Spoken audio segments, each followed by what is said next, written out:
Crypto is absolutely on fire here. We're going to talk about if the bull run is back. Are we fully ready to go? Are we getting ready for takeoff? We are coming up on $30,000 per Bitcoin price, and we're going to talk about why that is. All of the positive news that is surrounding crypto right now.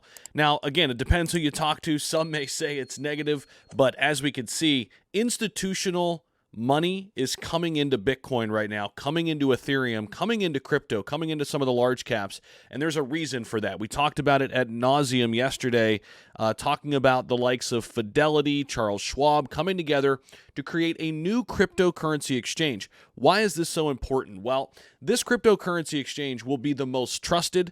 It will allow the institutional investors to feel good about investing in crypto because it's backed by the most powerful companies and asset manager funds in the entire world. We know BlackRock is getting into crypto. BlackRock basically runs our world.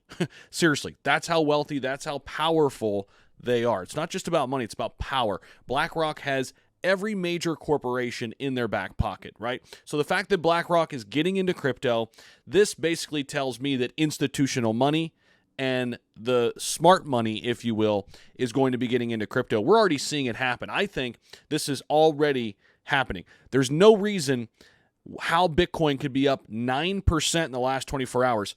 And again, this is a big deal. When Bitcoin's up 9% in 24 hours, that is a massive market cap. That is a huge, huge move, okay? Just yesterday, we saw Bitcoin's price move up $2,000. That move is not happening given where we are in our economy. It's not happening due to people like us, normal folks. We don't have that kind of money to move the needle. Institutional money is coming into crypto. So that is something that I will, put out there, and that's my opinion, and I think a lot of people would agree with me there. Let me know if you do down below. By the way, when you're down there, if you haven't subscribed, make sure you do so. We're going to dive into this a little bit deeper, though. I want to talk more about, is this bull run activated? Are we fully ready to go? And what are some of the potential drawbacks we could see with the price of Bitcoin here in the next couple months? I do think the worst days are behind us, right? I do think the worst days, the dog days of 2022, where Bitcoin's price was down there at 15,000, 16,000, I think those are our lows. And again, we can have more and more confidence in these type of statements that, the more time goes on, right? Last year, even earlier this year, as we started to, reclaim $20,000 Bitcoin from coming up from those $15,000 lows, people said, this is just a fake out. Get ready. Bitcoin's going back to 10K. Well, now, flash forward, and now we're into June of 2023, it's kind of hard for me to sit here and say Bitcoin's just under 30,000 today, and we're going to go all the way back to 10,000. Now, there is a crucial number that I've talked about recently in the last few weeks that I do think we can go back and retest one final time, and that is 20,000. And this is coming from the smartest TA professionals out there. I'm not a big TA guy. I know a little bit here and there. And TA is just a tool. It's not an end-all, be-all. It's not the holy grail, if you will, right? It's just one way to look at the markets and one way to kind of dictate from historical trends what we might do. And all of the TA that I'm reading, because I do take it in, right, and take it, for what it is, all of the TA I'm reading saying that Bitcoin could go back down and test 20K. And even that feels like a stretch right now because we were down here recently at 24,000, 25,000, and we kept bouncing off those support levels, which was great to see. Now, this money is filing into Bitcoin right now, and Bitcoin dominance has been rising like crazy. When you start getting rid of the stable coins, right, the tethers, the USDCs, Bitcoin dominance is nearing 70%, meaning if you exclude stablecoins, which are massive, by the way, especially the top two, Tether and USDC, and you just look at the crypto projects that aren't stablecoins, right? Bitcoin dominance is around 70%. What does that mean? That means 70% of the market, when you exclude stablecoins, is basically Bitcoin right now. When you include stablecoins, when you include everything, it's just under 50%. We have not seen Bitcoin dominance this high in a very long time. Ethereum dominance right around 20%. So when you take all that together, when you basically join the two, you're looking at 70% of the overall market right now, with stablecoins included, is Bitcoin and Ethereum. And I can't stress this enough. This is why I've been dollar cost averaging in these two assets. And we saw what the news, said yesterday and last week. They are looking at Bitcoin and Ethereum as different asset classes, and Litecoin, for example. I think this is indicating that we are going to see widespread adoption of Bitcoin and Ethereum.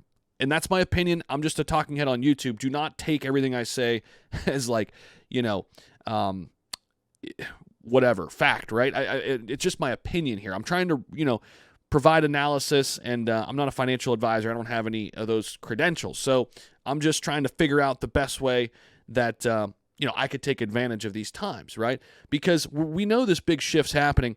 And I think as time goes on, what we're seeing is that Bitcoin is kind of in a league of its own. And I'm not saying anything really new here, but now I'm talking about more from a regulatory standpoint. If we're reading between the lines here and what's happening, Bitcoin is being deemed a commodity. And I think Ethereum is on its way in also being deemed a commodity, right? Why is that important? Well, if it's a security, there's a whole host of ways that they can kind of tear it down slowly, right? Now, what's going to happen with all these other altcoins? I don't know exactly.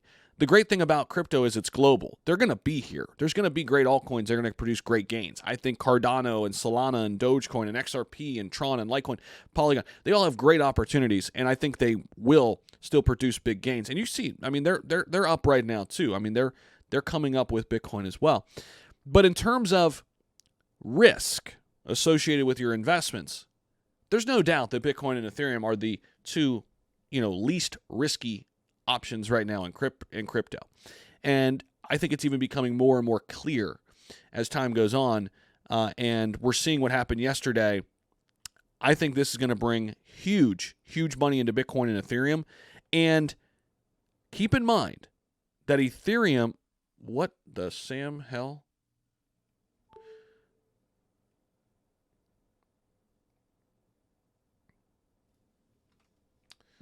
Alrighty.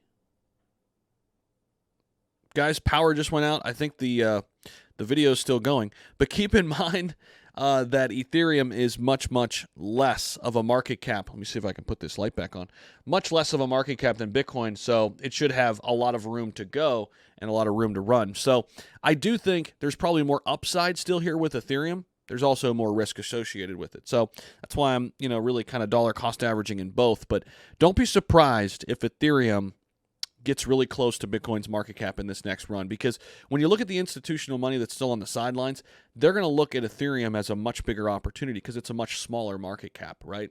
So if it gets coupled in there with Bitcoin and it's a safe investment and they see it as kind of the future of smart contracts and the future of, dApps built in Web3 and the future of the internet, then look out, because things could get very, very interesting. Appreciate you guys as always, and sorry for the technical difficulties. We will be back with more videos. Appreciate you.